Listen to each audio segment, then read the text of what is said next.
Hello everyone. Welcome. You're still watching BSG while we're raising money for mine, and everyone has been doing a great job so far.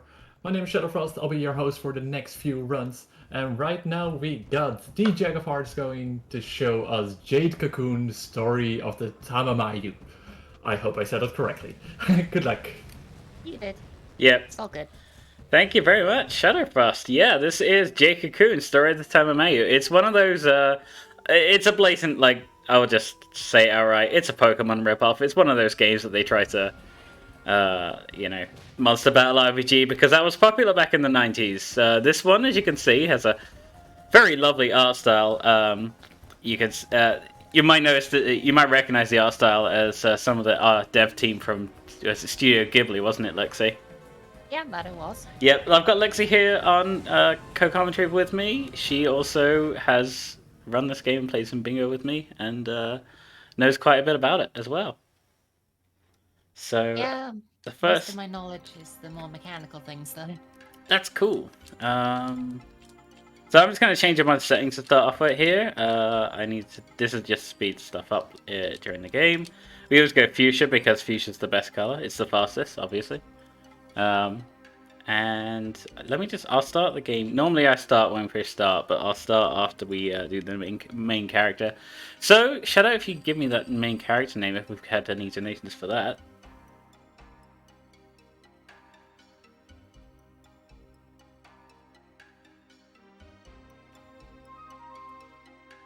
Shadow?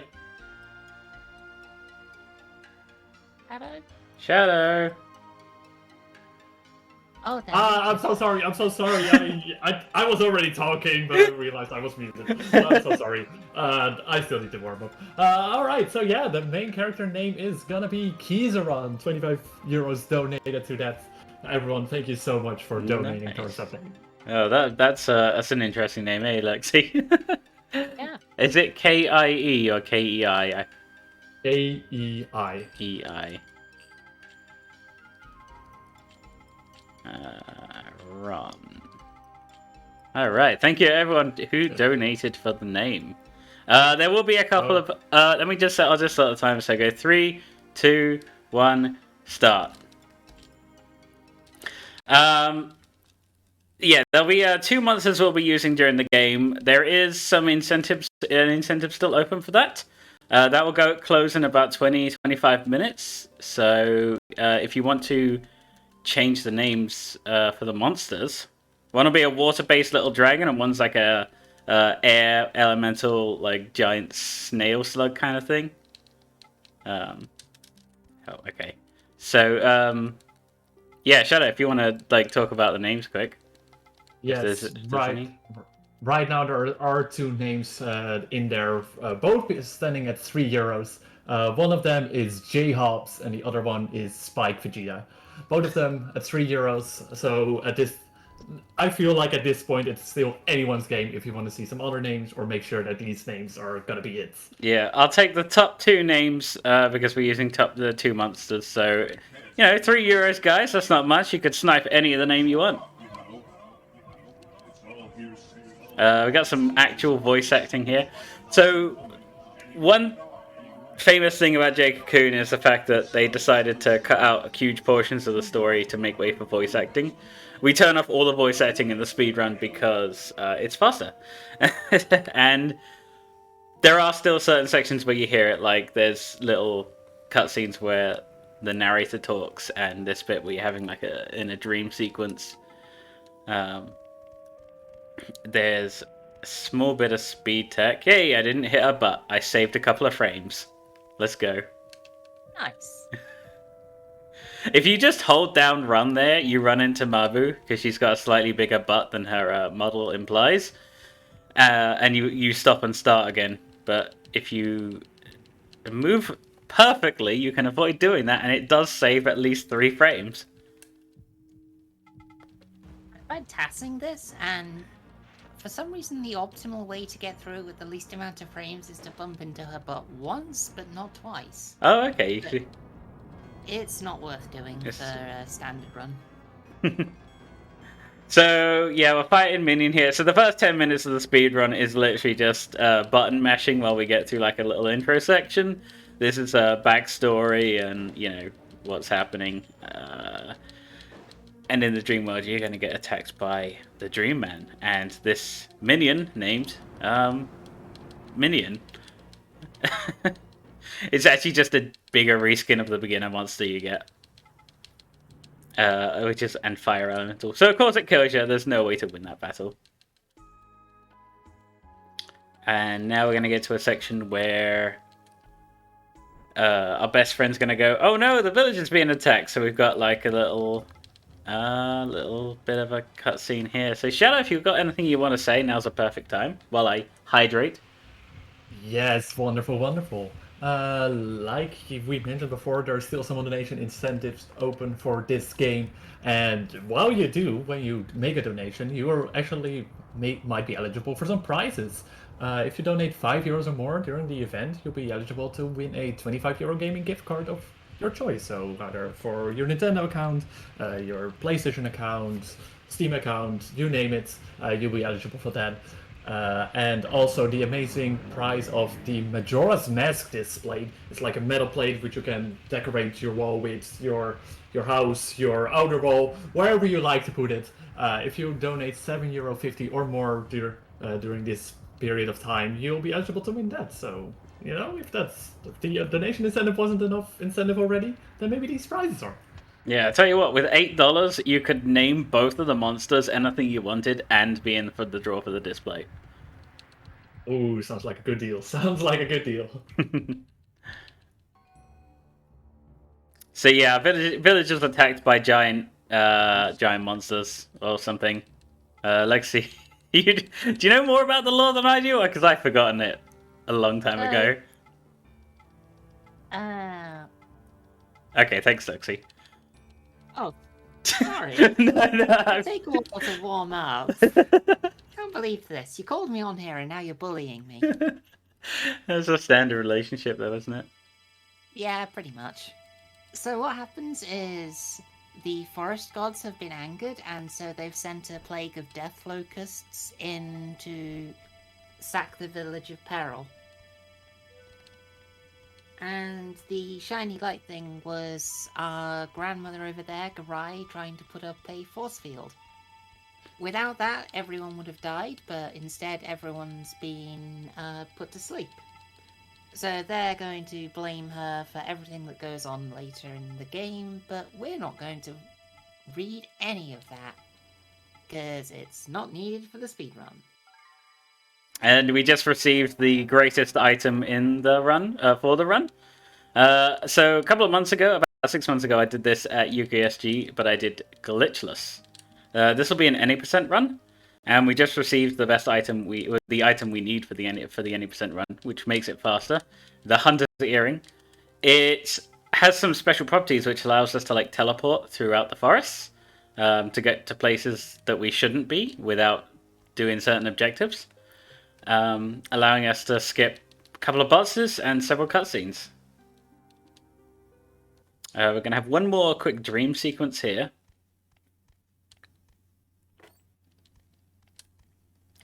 Don't have to talk to Mum this time. Oh, also, we're married now. Oh yeah, we got married as well. That happened. I was much more interested in the wedding present than the bride. Mabu is like a great character in this. It's just a shame we don't get to see any of her story, because being a Nagi woman, it's her. So the minions in this game, the monsters in this game, they're called minions, and they can't be used until they're purified first. And they can only be purified by women, because men who try to purify minions, they become like dark minions or something, evil or something. So they have to be purified by women, but it causes a toll on their bodies. They get scars all over their bodies. So throughout the game, Mabu's like helping you save the world. She's purifying your monsters. She's healing you. She's using her magic to keep you going. But all the while it's scarring her body. And throughout the game, she puts more and more layers on. She puts like she'll put sleeves on and then cover up her midriff and then finally have her face mask on. Yeah, she was social distancing before it was cool. And 20 years ago. exactly. But in the speedrun, of course, we don't actually speak to her like willingly until spoiler alert, the village almost practically gets destroyed. We speak to her exactly once. So she's like, "Oh, using Nagi magic is so tiring. I can't it's just scarring my body." And then she wants to talk to you every time you go leave a forest, like to have like a heart to heart. And we just ignore all of that, and you just speak to her once, and she's got all these, and she's wearing the late game costume, and we just think she's a big fat faker in the speedrun because like she doesn't actually do anything, but she's still getting all these scars. It's even funnier when I try to do it without ever using minions, because she just sits there getting worse, and you're just like, who are you again? Oh yeah, I forgot you'd done a minionless run. Alright, so we're almost getting to the game. The only real speed tech in this first 10 minutes is mashing as fast as you can through the dialogue sections. And basically menuing to get into the like the room you want to go to in the village. So Avoiding Mabu's butt. Yep, and that's about it. And a very quick turn when you first wake up to get like the optimal path to the start of the cutscene, and like it's literally that it. Oh no! It's not town shop yet. Misclick. Okay, watchtower. It's I pushed. It's when you leave the first forest. That's where you go to the shop. So this is Louis. He's the guy who runs the watchtower. He's also 14. That's Kalmar. He's your best friend. We never speak to him in the game. Louis is like the worst character in the game. Everyone hates Louis. Hey, loser! He shows up as a mini boss if you play it casually, and he's like so pathetic. It is hard to lose to Louis. Louis is effectively a fight against a level 1 minion that you've already fought like loads of times to get there.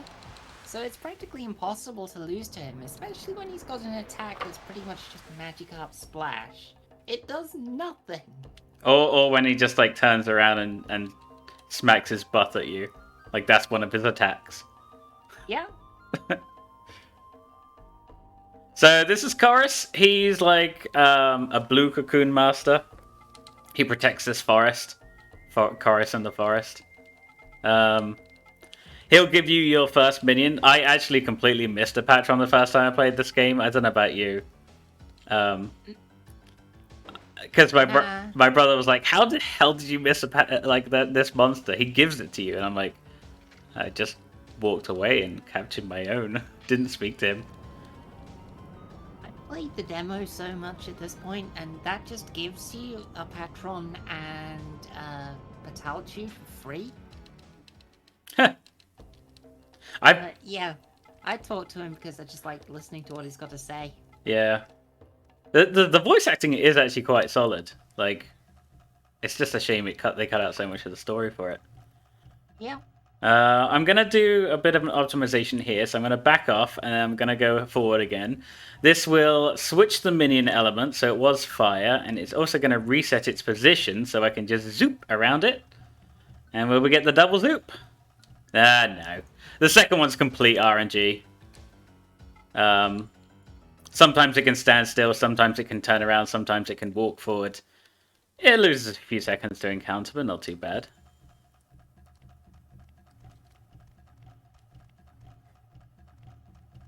And I will... Excellent. Oh, let's see if I got this. First try. Leave the forest. You did. I did. Of course I did. So that is how you use the Hunter's Earring. It's a rung warp that takes you to the parts of the forest you want to go. And if we use it in that specific, or going into that specific room, like just as you're transitioning onto it, it will teleport you straight to Chorus's hut. This is like the tutorial. That was meant to be like the tutorial forest, but we skipped the entire thing. We'll see more of it later, because it will get reskinned for a later dungeon. But that was the first forest of the game done. We don't want to listen to the story of creation. We hire Mabu, buy a Mabu. Now I'm going to go to the shop and buy a couple of items for the first boss. This is the first of 2 shopping trips in the game. We buy exactly 2 meta mugworts and leave.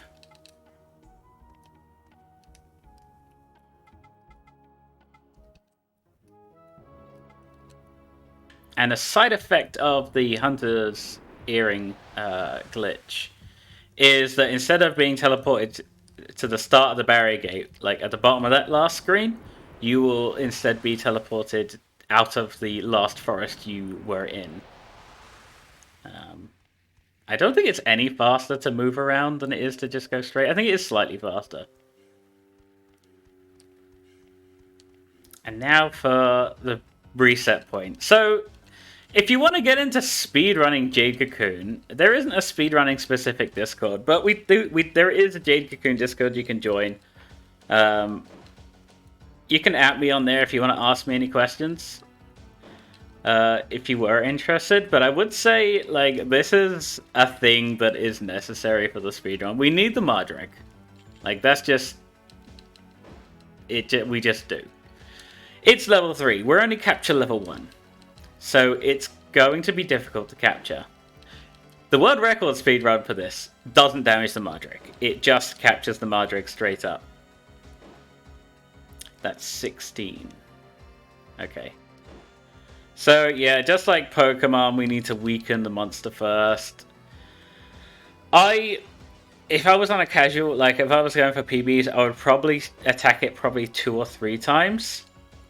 Since this is a marathon run, I'm going to attack it till down to the red. But the problem with bringing Mardreg down to the red is he now does his special attack. And the special attack does massive damage. It does like 21 damage. So I've just got to cross my fingers and hope we don't die here.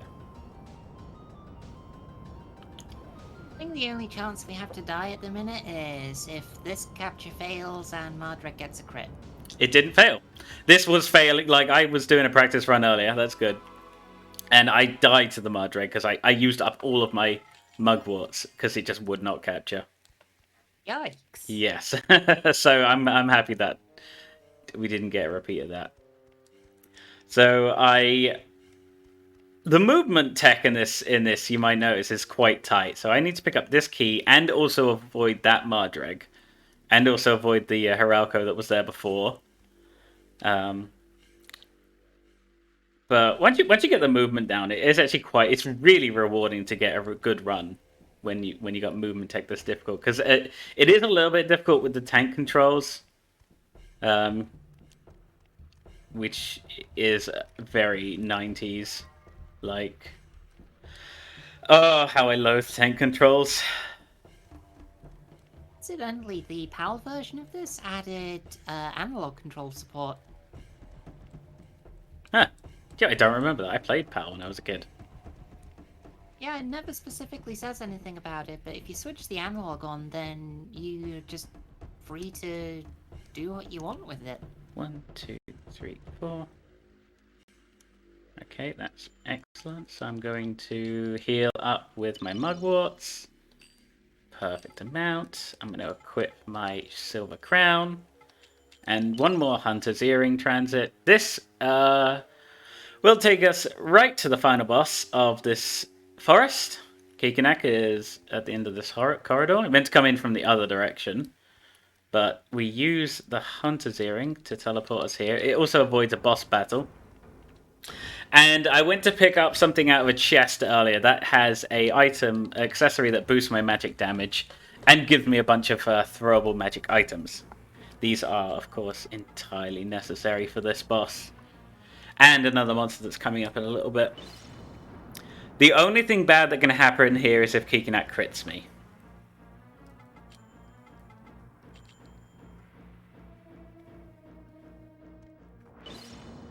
Literally, I was going to say, if you want to talk about the mechanics of this fight. So, there are 3 attacks that Kekinak will use over and over We've got the diving beak attack and the feet attack and wait, what was the first one? He charges at you, right? Charges, backflip, feet attack, and speak attack. Yeah. They all do practically the same amount of damage, but because of how speed works, there is a chance that with the base setup that we use, he will go slow. But that's something that we... Actually, do we mind if Kikinak goes slow at this point? Basically, I just know if he does 2 attacks on his second turn, I heal. If he does 1 attack, I heal. If he does 2 attacks, it's basically you just heal after his second lot of attacks. Okay. No matter what. So yeah, we're here to find something called we're looking in the forest to find something called the Calamus herb, which will heal the villagers from their sleeping sicknesses, which is what Garai did to them earlier. Kikinek gives us some Calamus powder. And then he says, yeah, go look in the spider forest. There's herb there. Gotta get that herb. Oh. Herb. I know. I gotta show Garai the cannabis powder. Say goodbye. And once again, it's gonna be, hi Mabu, bye Mabu. As you can see, she's changed her outfit.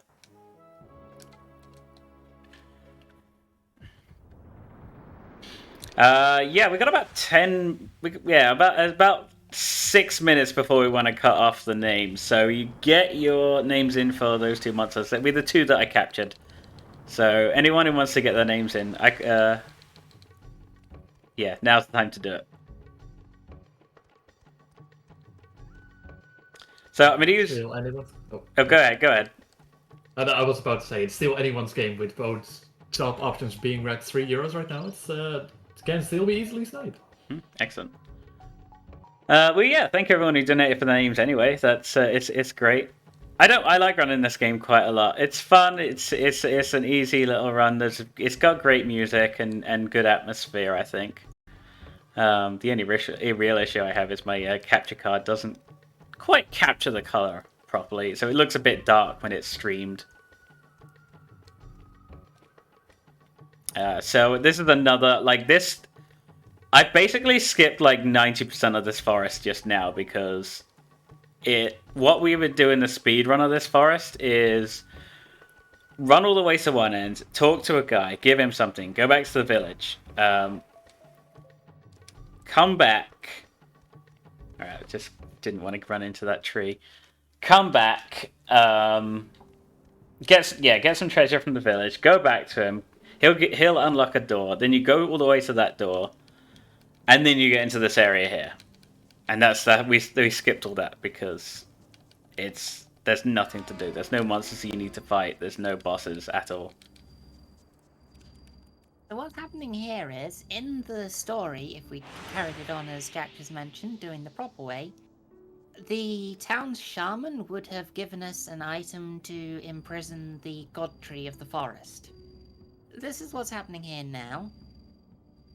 And naturally, it's less than happy about this. Yeah, that little furry ball creature was what was supposed to unlock the door for us. So in the speedrun, it's like, who the heck was that? Oh, okay. Yeah, he just disappears.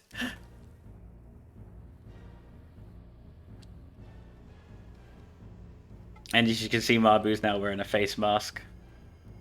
And now we're finally going to speak to Mabu. Right, so now it's time to cut off the incentives. I'll take those names. It was a bit earlier than I was expecting. I forgot how quick that bit is.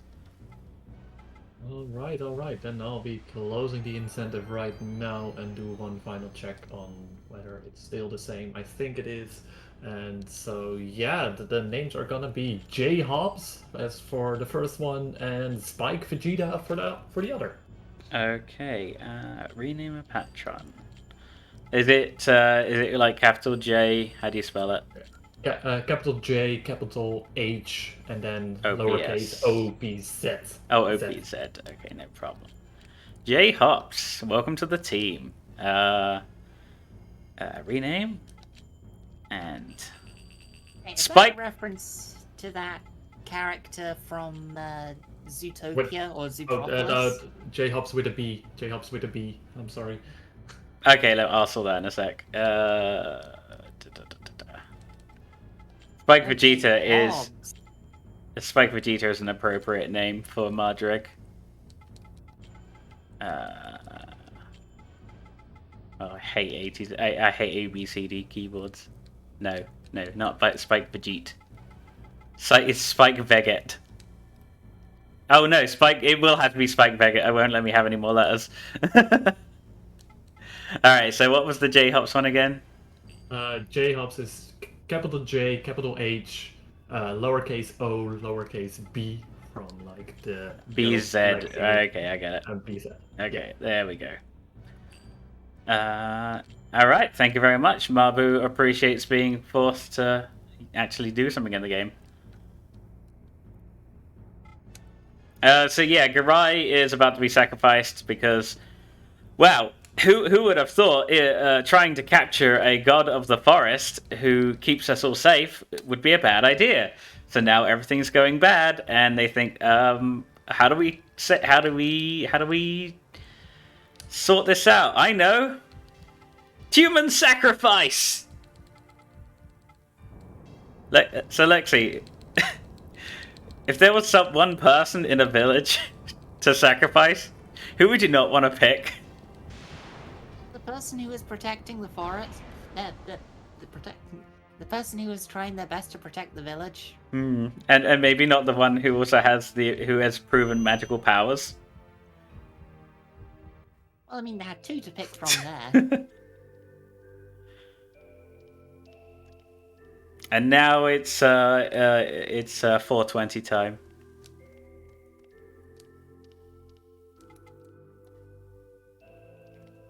Oh, hi Kelma. Bye Kelma. We're never gonna see you again. Goodbye. Yeah, because we don't. You do see Kelma again in the glitchless speedrun because the final few bosses of the game are,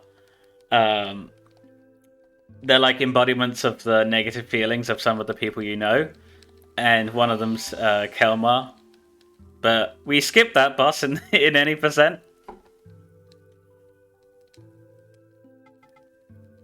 That feel when your wife turns into a fairy and your mentor turns into a force ghost. Happens too often. I don't know about you guys. I mean, I can't say she's turned into a fairy, but I know that my girlfriend's turned into a furry. It's always the same thing, isn't it? Oh dear. Alright, so now we're gonna go back to the barrier gate, we're gonna go back to the forest gates and do the last forest of the first half of the game. So this was one so of all the other forests we could skip major parts of them. This one we can't really skip anything. We actually have to do everything, basically. We gotta fight the mini boss that will give us the key for the back room. We've got to, and then we've got to like take the intended path because our hunter's earring won't let us skip any portions. I need to equip this. No, Riquette's garb. That's the one. The amount of times I've been on. Oh no! Oh no! I swear I switched the element. Did I screw up the element switching at some point? Because it was Rashad. It was fire at the end of Spider. That's weird. Alright, let me just... It might have been because you got the warps perfectly. Maybe. Yeah, I think maybe when I get warps perfectly, I am meant to switch the elements one more time. Alright, that's perfect. Didn't despawn, so that's good. So this is the other time I need to use those magical items. And I needed to get the upgraded armor that we're given in the forest, otherwise this thing can two-shot you.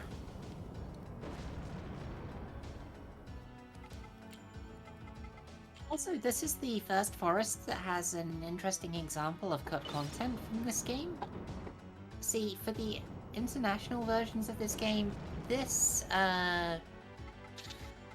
enemy is a fairy character that could be construed as being in blackface. Yeah, it's similar to like old Gollywog dolls in style with more like fairy What am I looking for? It's summon. Spike Vegeta. It's because the names aren't the same. Like, what am I doing? Yeah. So like they censored it for the Western releases. Interestingly, though, the character still remains in memory and can be accessed. It's one of the options that I think Mios is going to give for the randomizer. Oh, okay. Which, despite the character's rather questionable design, it is a really good monster for combining because you can make little devils and everything. Oh yeah. I've seen that. Oh, okay. I didn't know there was a lip there on that wall. I've never caught that wall before. It's also it's like one of the few really good magic monsters as well. Usually magic monsters suck. Well, it is actually a bad monster in the game, because as you can see, it was taken down by a level 3 monster, and it was level 10. So as you can see how weak they are. But they have really good magic attack and some good spells, so you can combine them onto other monsters. The gimmick of this game is the combination system, because like you get something like 200, is it, monsters in the game, Lexi, or something like that? 171, although the monster total can be up to 185 capturable, but quite a lot of them aren't actually in the game. Yeah. So there's a fair amount of monsters to catch, and when you combine them, it literally meshes the models together. Models and the colors together, so when you combine two monsters, it literally does just make a unique monster. But if anyone knows anything about modeling, this seems to use a system similar to blend shapes for stuff in Blender, not Live 2D, Unity, that kind of thing. It's really interesting. Also, we got a good decode. Yeah, I just said we got a good Madreg. It's not very. It's something like 20% to get the guy that dies in 2 hits. Because you need a Madreg with good stats and a Gygo with bad stats. So getting the 2 hit there is nice. It saves a turn. Okay, now I'm gonna switch to good old Kizaron. Kizaron, I choose you. And Kizaron's just gonna shiv this guy in the stomach. I've heard that's a favorite activity. Also, he's attacking us with his invisible axe. Yeah, there's a weird rendering issue with the axes on the poachers. Sometimes they show up and sometimes they don't. Summon. Now we're gonna say summon J-Hubs. J-Hubs is gonna be really useful in the run. Like, probably might kill the final boss if we're lucky. Comes with a special attack and a magic attack. I'm gonna use the magic attack here for the reason that magic doesn't miss. And because we got two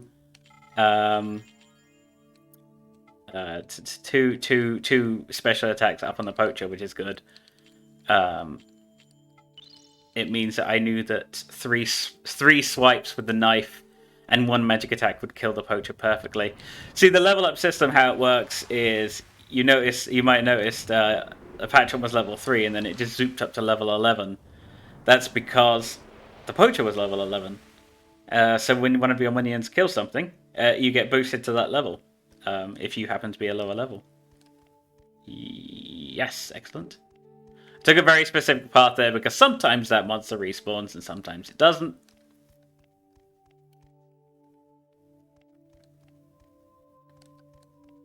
Oop, get off the wall, please. And excellent. Excellent key. Didn't get stuck on the tablet. I'm gonna grab... Go ahead. Oh. It seems like Kizaron is taking after Kadelka and getting stuck on everything. Hey, at least Kizaron doesn't have a problem going upstairs. Oh, God, Kadelka. Don't give him ideas.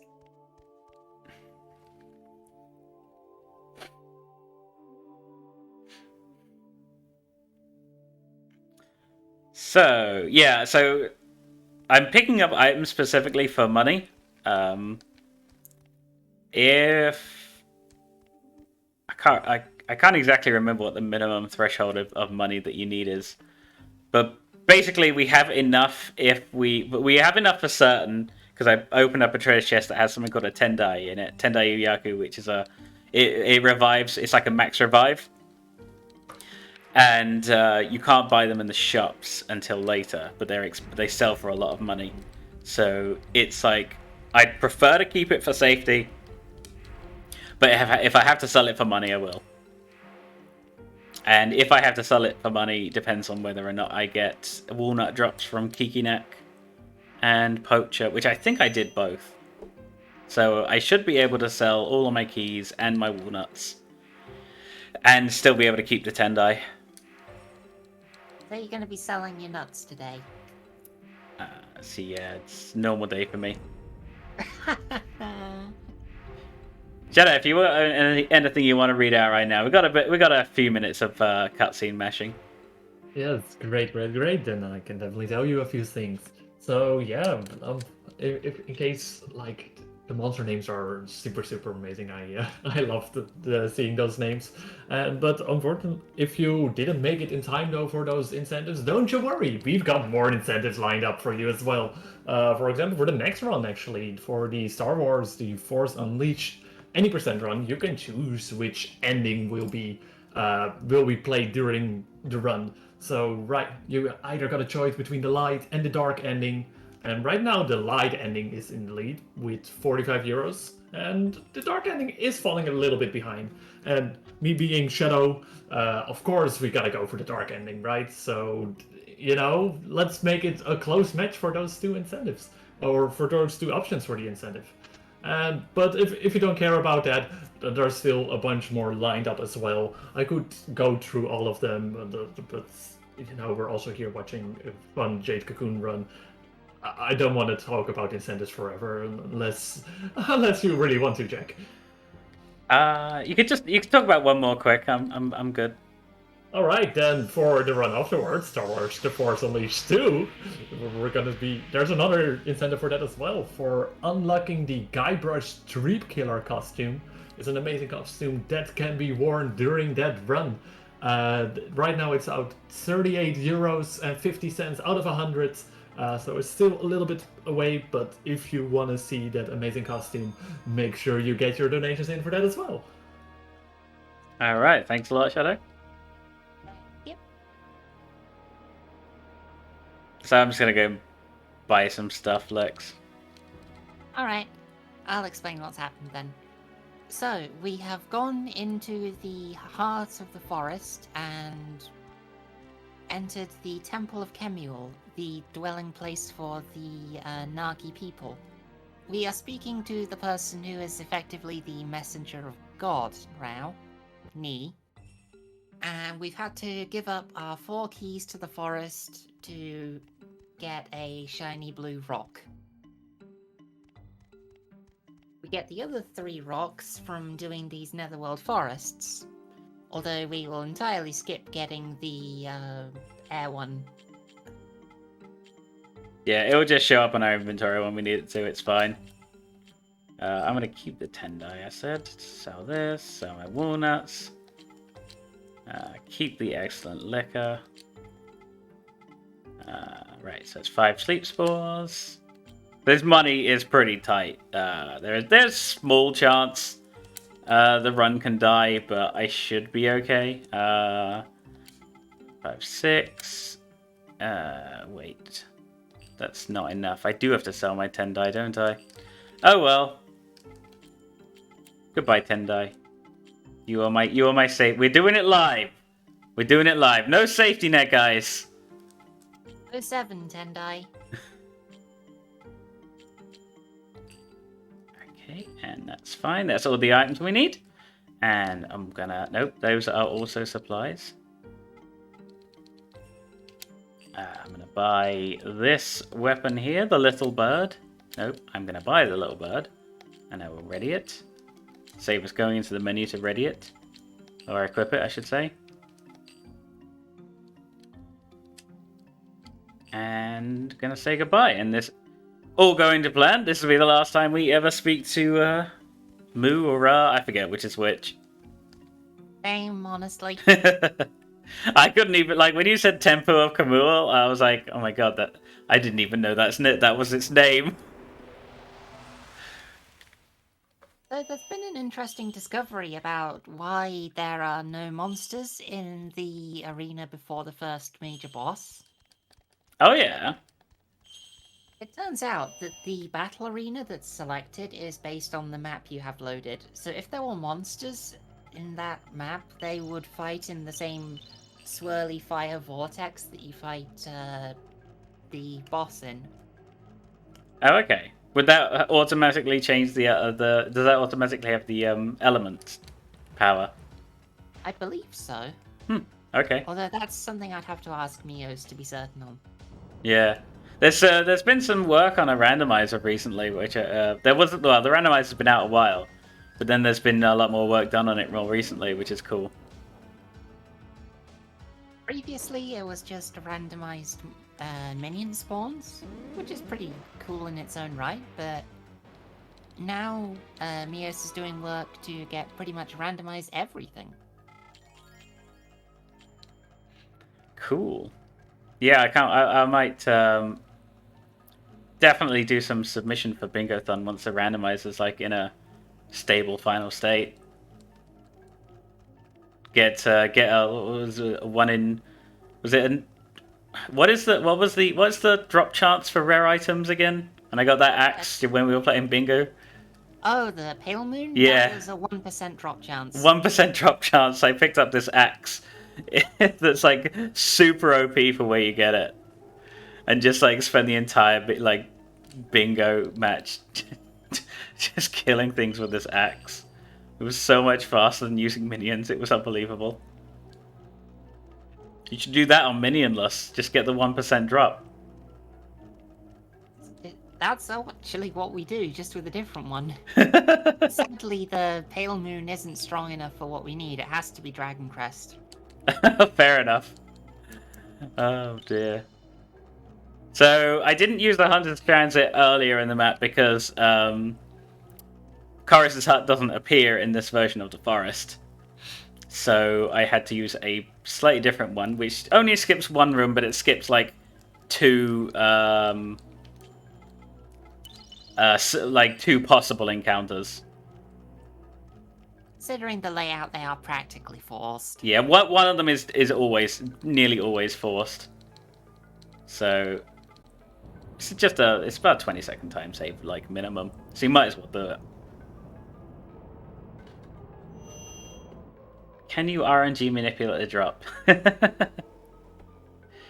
There is a way that you could do it, but you would have to get first turn capture, and it would have to be an enemy that doesn't roam around the world map, because that screws with the RNG as well.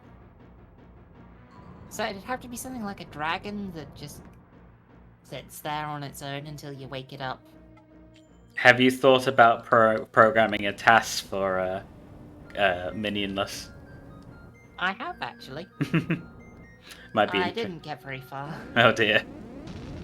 So. The first minute or so. Oh wow, yeah, it's a lot of dedication to sit down and program a task. Mad respect for people who have that kind of dedication. Sorry, you were saying? I was just saying this is Tutorius. This is the first major boss of. This is the first boss we're actually going to be using minions for. Oh no, I suppose that mini boss. So Tutorius has got 3 attacks: Poison Tail, Fire Magic, MP Drain. What we want to see is nothing but Fire Magic. Poison Tail does a lot of damage. MP Drain is obviously dangerous because it drains our MP. If I go down to less than 70 HP, I'm just going to heal. Wise. Because the Poison Tail does 70 damage. Watch him just mana drain me until the end of time now.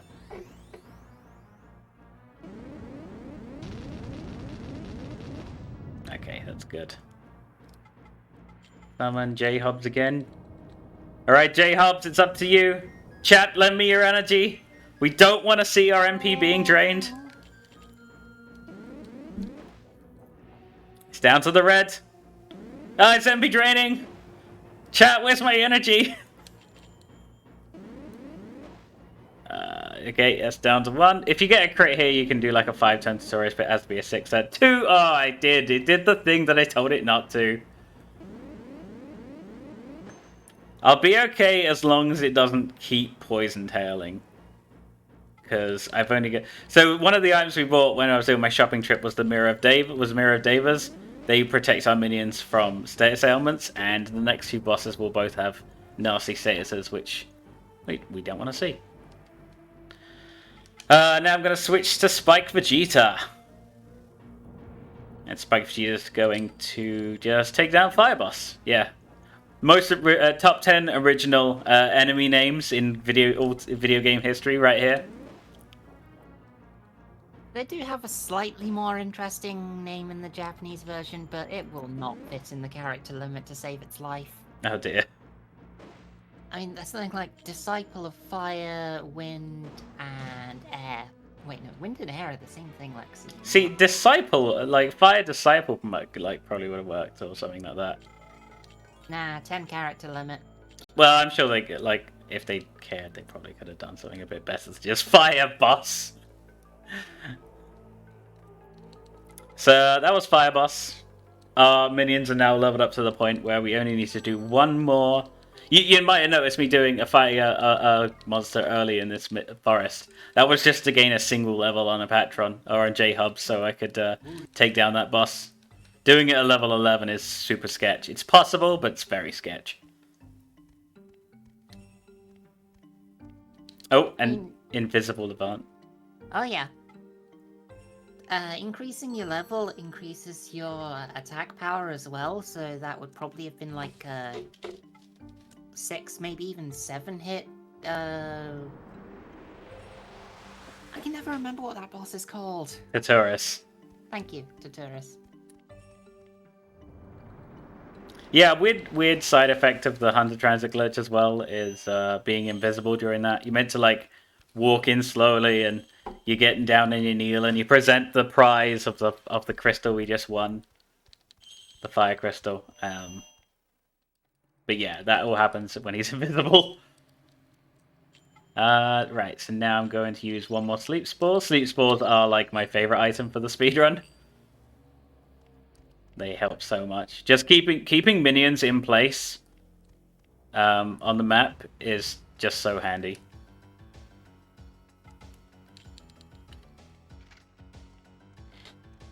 These enemies have a unique thing that we do not use in the speedrun. And that is, if you get them down to low health, there is a chance that they will just flee the battle. Yeah, I think they're like one of the very few enemies that actually flee. Yeah. The thing about monsters on the overworld is that they all have a lot of them have like different movement patterns. There's like 6 or 7 different movement patterns. Like they could be random, move in straight lines, like chase you, run away from you. Speaking of fleeing, we had a bit of bad luck there with 2 failed flee attempts, but fortunately Hikisag just decided, oh, I'm gonna charge into you. Yep. And yeah, we figured out during that aforementioned bingo run where I had the axe. Axes are really slow in this game, and and the problem I was having was that anytime I ran into something, I had to kill it because I just could not run away. Because runaway is linked to speed. Thankfully, we've got like the fastest weapon that you can buy in the shop. Like we don't care about attack stats, we just care about speed, so we can get as many turns as possible.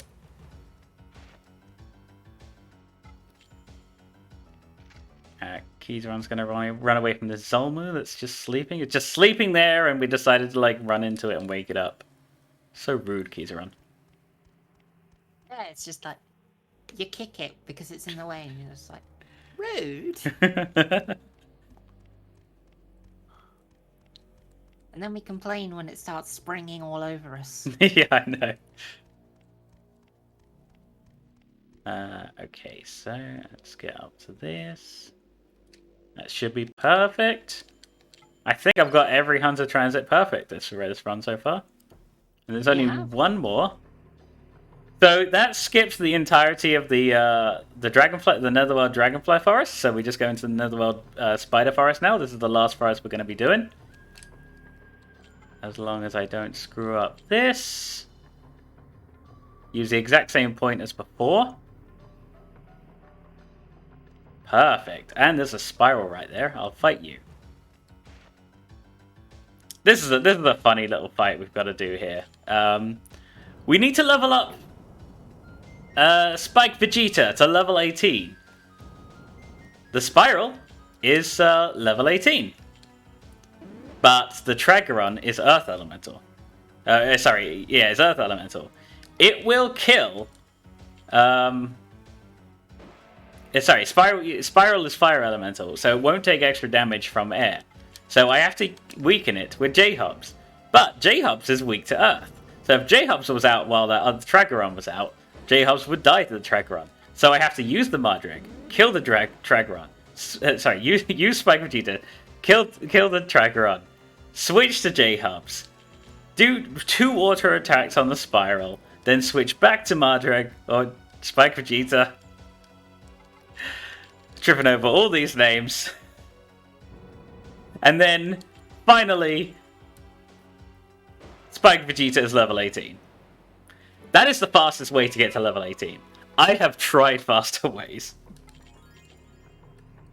Alright, I'm gonna not heal yet. Every time you run into a monster, your monsters get healed at the end of the battle.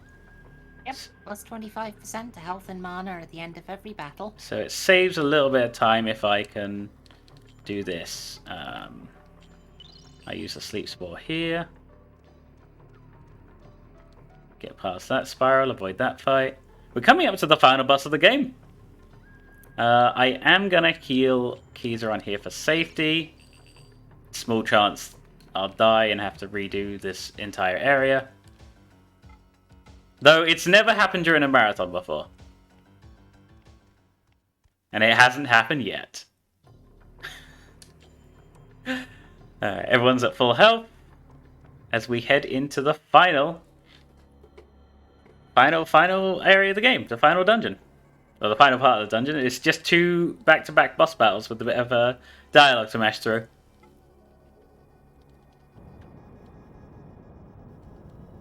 So yeah. Yep. It ends where we tried to capture God last time. Yeah, there's no Nether Moth Forest in this. It just ends here because, as I said, huge portions of the story cut out. We didn't even mention most of the story. There is a lot of story. Like, it's a big game. You could spend a lot of time exploring it if you wanted. If you wanted to play a different kind of monster battle RPG.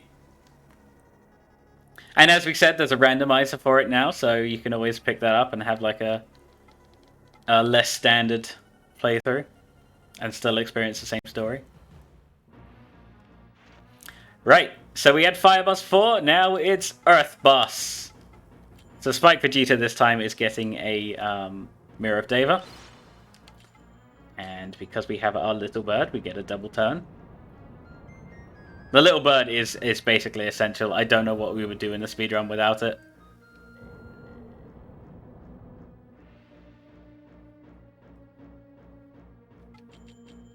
Alright, how many times are we going to get teabagged, Lexi? I'm gonna say 4. It did happen during practice. I lost my Mirror of Deva. You get hit by a status attack 3 times and the mirror breaks. Okay. And hopefully stomp. No. Well, that's 2.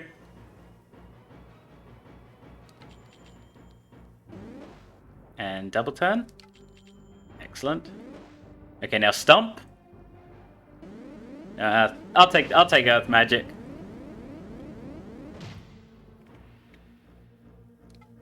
And defend. Okay, that's perfect. Stomp there is excellent. So a stomp is a wind up to an attack. But it's dead now. What we like to do is manipulate it so it does a stomp and then it stomps when we're defending because the stomp does the most damage.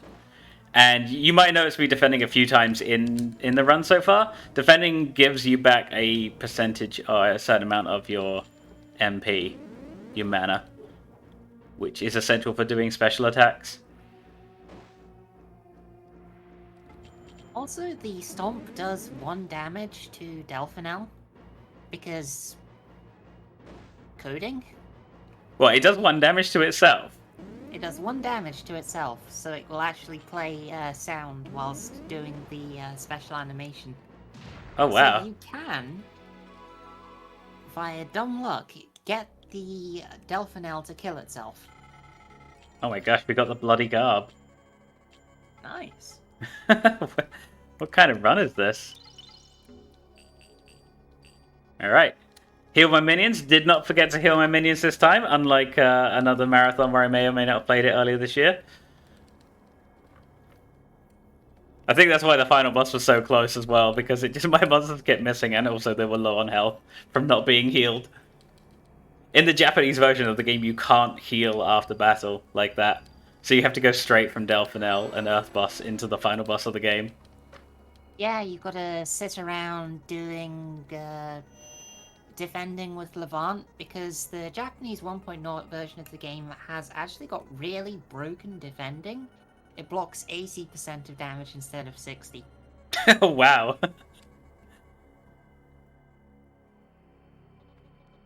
But yeah, you just defend, wait for a double turn, heal a minion, defend, heal yourself, blah blah blah blah blah. Sounds fun. I have actually done a JP speedrun once. On emulator, of course, but I can't remember how I did it. And I know it took me like an hour and a half, 2 hours. It was way slower than this. So we're gonna get a visitor from someone from our past. Who could it be? Prizes and points for any guesses.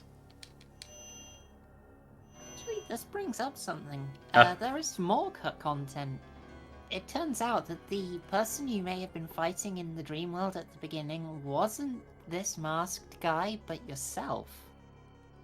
Were they trying to do like a subtle Darth Vader kind of thing on Endor? Not Endor. Dagobah.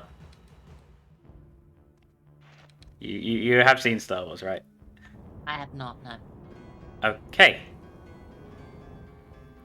That's all I have to say. That okay. It was a thing my old man watched, and yeah, I'm not really a fan. No, that's fair enough. Like, it's just a bit where Luke comes across, like, goes into a cave and he's told not to take any weapons, and he takes a weapon and ends up like fighting Vader, and then it turns out Vader is him. Like when the mask comes off. Ah. We got the 1-turn switch to air. Cool. You can explain these mechanics if you want while I scream. Okay, so there is a 75% chance that Kashidra will. Oh, sorry, I've jumped in at the middle of this. So Kashidra has a turn count every time it changes element. A countdown. Yeah. There's a 75% chance that the countdown will increase by 2, 25 that it'll increase by 1. And in doing so... Oh, fuck it. Oh, God, I'm terrible at this explanation. In basically, there's a 75% chance to only get like 2 turns. We want as many turns as possible, so it stays in water element when we kill it. Which I think it's actually going to. Oh yeah, you got the good luck. It did switch Earth very quickly, so I was a bit... But then it stayed in air and fire for all 3 turns, so I'm like, okay, I'll take that. So time is coming up when I get last hit on Chosen One. And because we're in water element, it's only going to take 2 hits. Unless we miss. And time. I'm interested to see the time in this. This was a really good run. That was a damn solid run. Like, it wasn't PB pace by any means, but... Normally I set an hour and 5 minutes for glitchless because it's, like... Mardring may not be captured, or I might die at the spider forest and have to redo that a little bit. So, Shadow, what was my time? Your time was, according to the timer on screen, which seemed accurate, is 56 minutes and 50 seconds. That is really good for a marathon run. I will take that. Yeah, that is genuinely impressive. Sub 1 hour for a marathon. All right, well, thank you very much for watching. I hope you've enjoyed Jade Cocoon, Story of the Tamamayu, or to translate it into English, Jade Cocoon, Story of the Jade Cocoon.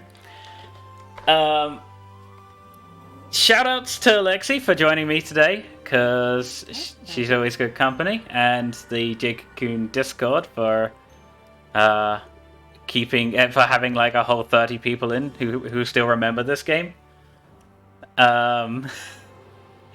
And yeah, thanks BSG for having me. This is all from me today. I've had a long week with another game and hosting shifts, and so it's been a lot of fun. Thanks for having me, BSG, again. Yeah, I'll hand it over to Shadowfrost, and I'll see you guys in the future. Take care, everyone. Right, thank you, Jack. Thank you so much for showing us this amazing spin-off Pokemon game. It's definitely Pokemon, right? It seems like Pokemon. It's Pokemon if Pokemon was set 20,000 years in the past. Oh, seems about right. Seems about right. So yeah, up next we got a wonderful game for you, and it's funny that you were making Star Wars references earlier because we're gonna have a Star Wars run. We're gonna be seeing Star Wars: The Force Unleashed 80% by Zoya Lakes, so make sure you stay tuned for that. There's also still a donation incentive up for that for the ending, with we either go for the light ending or the dark ending. Light ending in the lead right now with 45 euros, and the dark ending following slightly behind on 10 euros, but we can make a difference. And also, I'm probably making tech wait a very long time. There's also one final donation here that just came in. It's a 20 euro donation from the Lemon Fairy. No comment added, but super much appreciated. Alright, with that, let's go to the intermission.